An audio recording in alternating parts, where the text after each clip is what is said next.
A paz do Senhor, meu nome é Rômulo de Paula Souza e esse é o quarto vídeo de uma série de estudos que eu tenho trazido para o meu canal, né? Apocalipse para Leigos. O meu canal não é um canal gospel, não é um canal religioso, mas eu tenho trazido assim um conteúdo diferente do que geralmente eu tenho trazido para poder compartilhar conhecimento para os meus irmãos de fé e todos aqueles que acreditam nas Sagradas Escrituras, não é?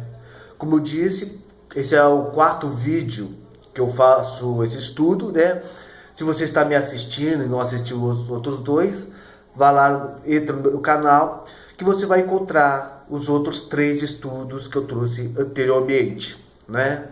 Então, antes de eu entrar no assunto, eu peço assim, na humildade, para que você esteja ajudando o canal, não é? Trazendo um pouco de relevância a ele, se inscrevendo, se inscrevendo, compartilhando esse vídeo com seus amigos, caso você goste, curtindo, deixando seu comentário, né? E ajudando assim, porque cada canal do YouTube está fazendo o que pode para poder crescer um pouco, não é?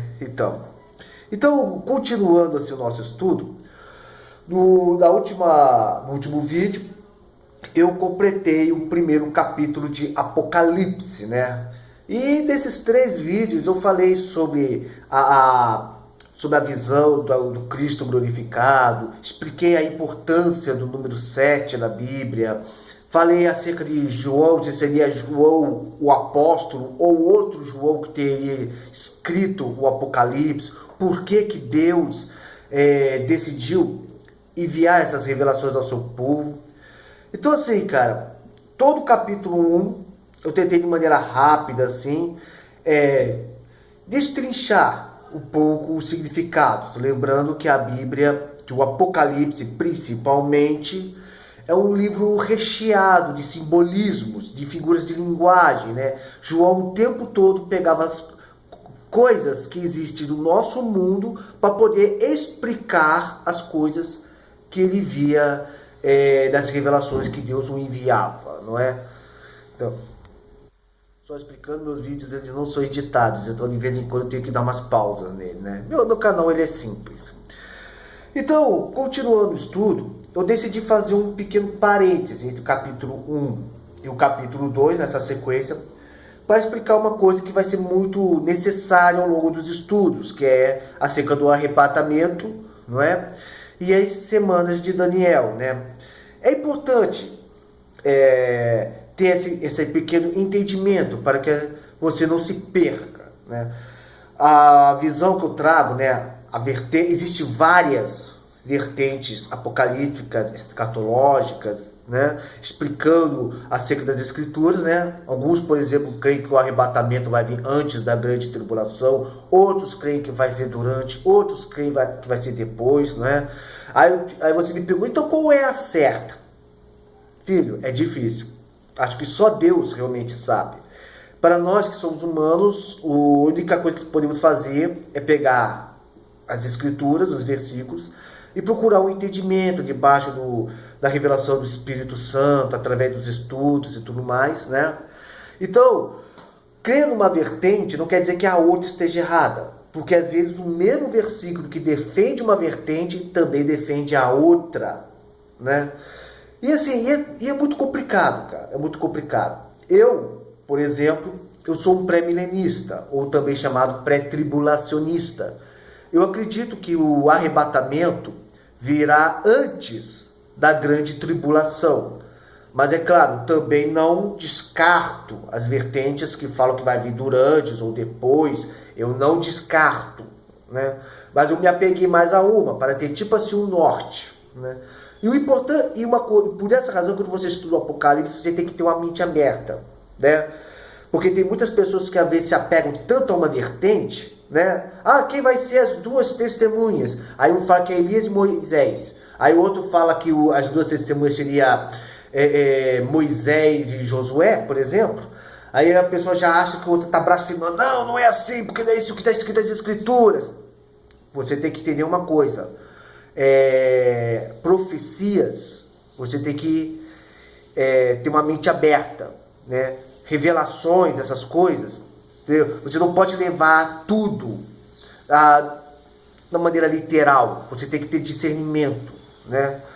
E é importante essa questão de você ter uma mente aberta a essas coisas, porque às vezes mesmo você não concordando com a outra vertente, às vezes você pode pegar elementos que fortaleçam a vertente que você estuda, ou você pode ter uma outra visão, né? Pode crescer. Por essa razão é importante você respeitar.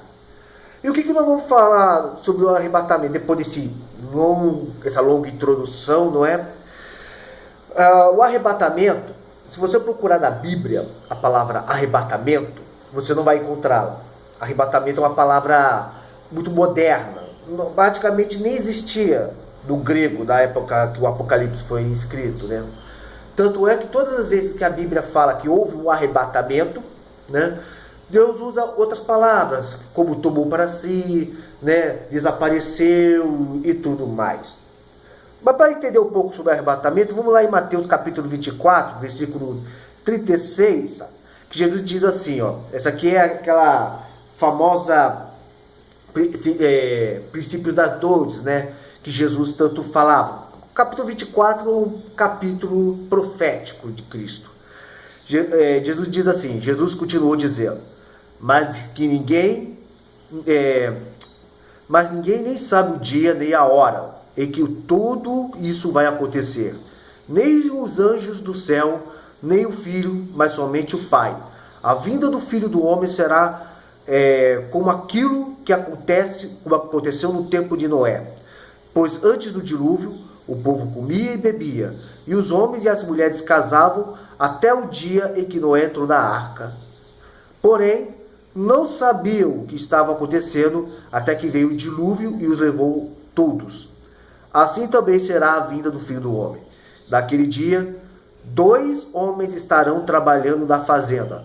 Um será levado e o outro deixado. 2 mulheres estarão no moinho, moendo trigo. Uma será levada, a outra deixada. Fiquem vigiando, pois vocês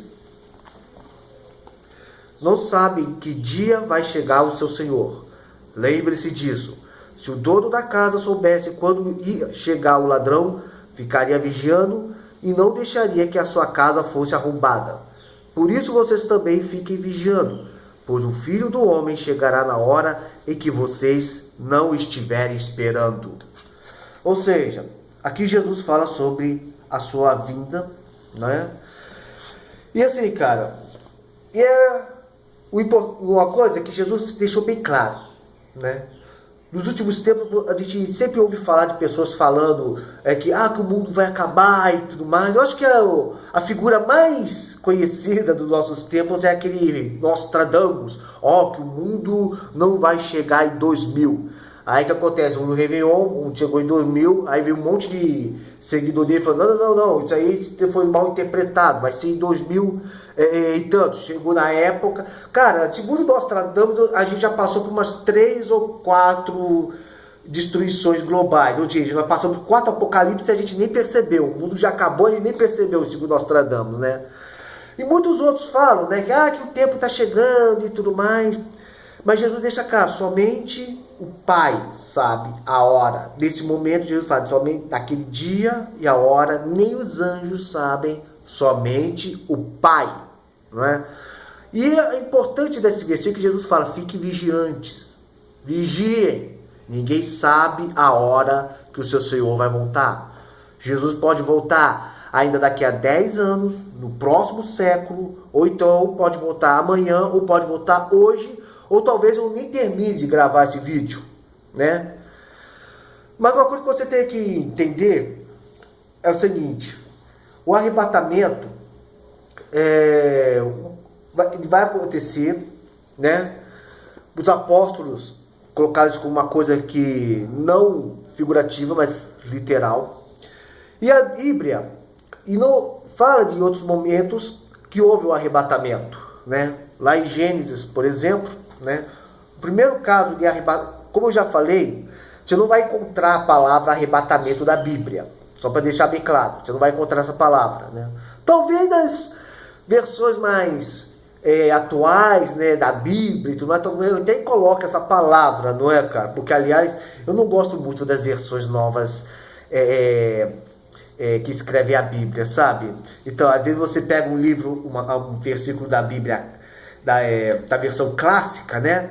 Aí tá escrito lá, Jesus chorou. Aí você vai ver uma versão mais atualizada para o jovem, o que está escrito lá? Jesus pôs-se a chorar. E uma vez eu até vi um versículo que dizia assim, Jesus pôs-se a derramar seu coração em lágrimas. Pô, só Jesus chorou já basta, né, gente? Então, ou seja, eu não gosto muito dessas versões mais atuais da Bíblia. Eu gosto mais das versões clássicas, como elas escrevem, né? Então, quando você vai lá em Gênesis, capítulo 5, ele fala de Enoque. Diz assim, ó, quando Enoque tinha 65 anos e seu filho Matusalém nasceu. Depois disso, Enoque viveu em comunhão com Deus durante 300 anos e foi pai de outros filhos e filhas. Enoque viveu 365 anos. Ele viveu sempre em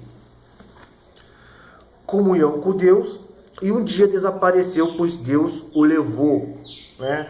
E outras traduções falam que ele apenas andou com Deus e não foi mais encontrado, né?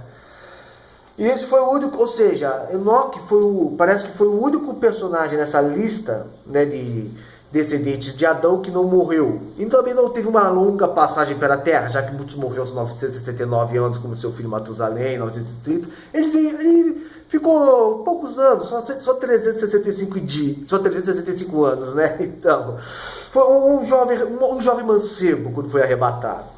O outro caso que nós temos aqui é Elias, 2 Reis, capítulo 2, que diz assim, versículo 11. E assim foram andando e conversando. De repente, um carro de fogo, aqui está falando de Elias, que andava ao lado do seu discípulo Eliseu. E assim foram andando e conversando. De repente, um carro de fogo, puxado por cavalos de fogo, os separou um do outro. Elias foi levado para o céu num redemoinho. E Eliseu viu o que aconteceu e gritou, meu pai, o Senhor sempre foi como um exército para defender Israel. E nunca mais ele viu Elias, né? É aquele negócio da tradução, né? Em outras traduções, Eliseu grita, entendeu? Pelos cavalos de Israel e seus cavaleiros, carros de Israel e seus cavaleiros. Como eu falei, eu não gosto muito dessa versão mais atualizada, né, cara? Ou seja, Elias e Eliseu são dois personagens bíblicos, dois profetas, e mais à frente eu vou falar sobre eles, né? Por isso que é importante eu estar fazendo esse vídeo sobre o arrebatamento agora. Eles são duas figuras do Antigo Testamento que prefiguram o arrebatamento da igreja. Eliseu, que viveu nos últimos dias, né, dos antediluvianos. Para quem não sabe, antediluvianos é o povo que viveu antes do dilúvio, né? Deus já tinha feito um decreto, né, acerca do povo, porque Deus já estava arrependido de ter criado o homem e ia mandar o dilúvio. E aqueles dias já eram dias de gigantes, dias de violência, dias de grande imoralidade. E Enoque se manteve fiel a Deus. E como isso, Deus o arrebatou. Enoque, ele prefigura a igreja de Cristo dos últimos dias, já que Jesus, em Mateus 24, comparou os nossos dias com os dias de Noé, onde todos comiam, bebiam, casavam, davam-se em casamentos, ou seja, curtiu a sua vida, a vida seguia até que aconteceu um dilúvio e levou a todos, no nosso caso, até que veio o arrebatamento. Por isso que Jesus fala que temos que estar vigilantes.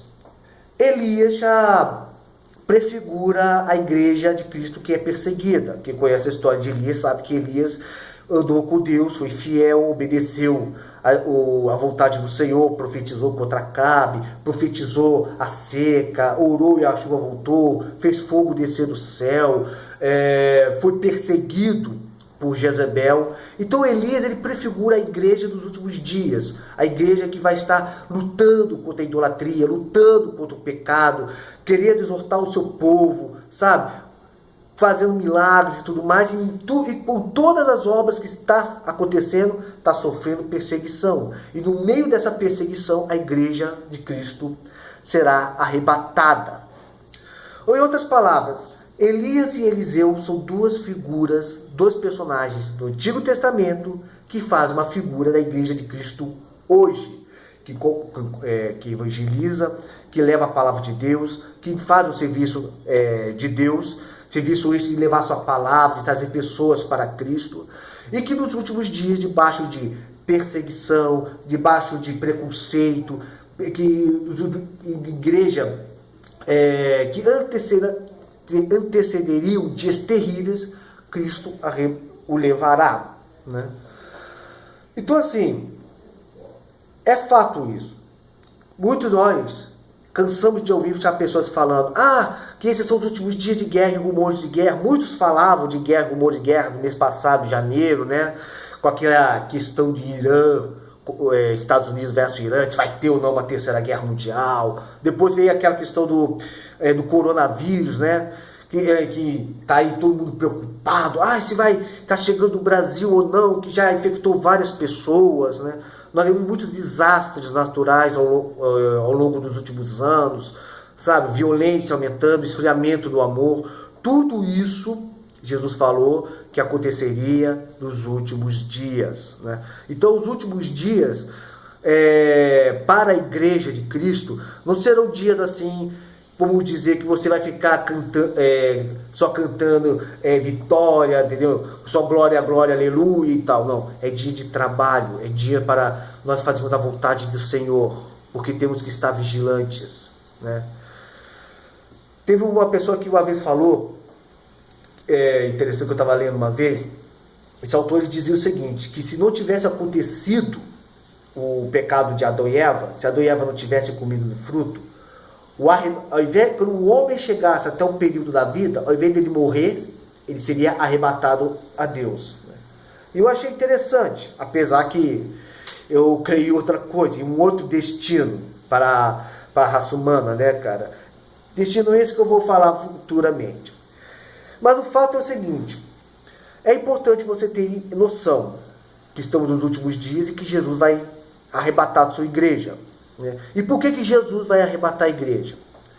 Porque existe um plano de Deus, da vertente que eu estudo, que que o arrebatamento vai acontecer antes da grande tribulação, né? E que durante os 7 anos de grande tribulação, lógico que antes da grande tribulação já terá começado uma perseguição contra a igreja. Nós vemos isso hoje em dia, né? Hoje em dia aqui no Brasil, por exemplo, você pode falar mal de política, pode falar um monte de coisa, entendeu? Mas sempre falam mal de pastor, de padre, de cristão.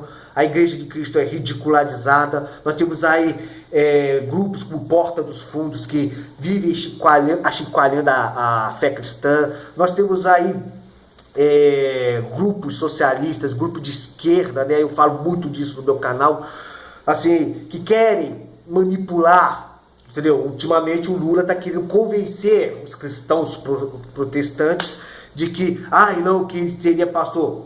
O Lula, todo mundo, eu não preciso falar do Lula aqui, né? Não preciso falar. A gente sabe do caráter desse homem, não é? E Jesus deixou claro que nos últimos dias enganariam, se possível, os próprios eleitos, né? Então, ou seja, os últimos dias são dias terríveis, são dias em que a igreja de Cristo será perseguida por querer se manter fiel a Cristo, né? Como, por exemplo, essa questão de homossexualidade, né? Tem uma coisa, por exemplo, Jesus fala, ame o pecador, não o pecado. O homossexual, eu posso ser amigo dele, eu posso ser amigo de um homossexual, eu posso conversar, eu posso convidar ele para vir na minha casa, eu posso convidar ele para ir na igreja, eu posso trabalhar junto com o homossexual. Agora, a Bíblia fala, ame o pecador, não o pecado. O homossexual, eu respeito como ser humano, eu o amo como ser humano porque Deus o ama e morreu por ele. Porém, a prática do homossexualismo, Deus abomina, porque Deus criou homem macho e fêmea, Mas o que acontece, que nós vemos muito acontecer hoje em dia? Grupos LGBT, feministas, esquerdistas, um monte de gente socialista com essas ideologias revolucionárias, querer até mesmo arrancar da Bíblia essa parte que fala de homossexualidade da Bíblia, né? Unicamente para quê? Para taxar o cristão como homofóbico. E vai acontecer muitas coisas ainda pior, né? Por isso Jesus fala que temos que estar firmes. E esse vídeo já está ficando longo, né? Já passou dos 20 minutos. Mas eu vou terminar dizendo a ele que ninguém sabe a hora que Jesus vai voltar para arrebatar a tua igreja. E no próximo vídeo eu vou falar um pouco sobre a grande tribulação, né? O que é a grande tribulação? E o que isso tem a ver com o arrebatamento? Por que eu acredito que o arrebatamento acontecerá antes da grande tribulação? Eu sou dessa vertente. Claro, já falei, eu não descarto as outras, mas eu me apego mais a este. Por que seria necessário Jesus arrebatar a tua igreja antes dos 7 piores anos na humanidade? Bem, o vídeo já passou de 21 minutos até agora. Comente aqui embaixo o que você achou. Se você gostou, assista os outros vídeos que eu já postei falando sobre isso, né? São vídeos simples, são vídeos sem edição, sem cortes, né? Às vezes só com os versículos aqui, nem texto eu elaboro, né? E todo sábado eu estou lançando um vídeo falando sobre Apocalipse, né? Muito obrigado se você me acompanhou até aqui. Fique na paz. Que Deus esteja abençoando você nesse dia de hoje. Até. Shalom.